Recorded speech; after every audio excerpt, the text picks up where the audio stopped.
Um, Again, with regards to the 89.9 billion, because it's not only you, Honorable Senator, it's not only Honorable Rafi Tulfo. Everyone is texting me, calling me, saying, ba't hindi mo inisip yung health concerns ng mga tao, pera ng health yan, bakit mo ginagawa yan?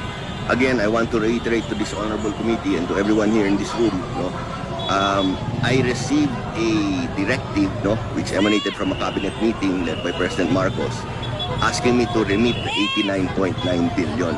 So like a good soldier, I am following them. Percent po. Pakiusap lang ako sa iyo, President Ledesma. Sa magiging desisyon mo, parati, isipin mo lang parati yung mga mahirap nating kababayan, yung mga pasyente. Yun lang parati mo isipin. Hindi ka magkakamali ko.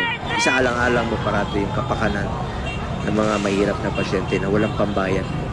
Yun lang po ang parati mong isipin yung mga mahirap nating kababayan. Hindi ka magkakamali.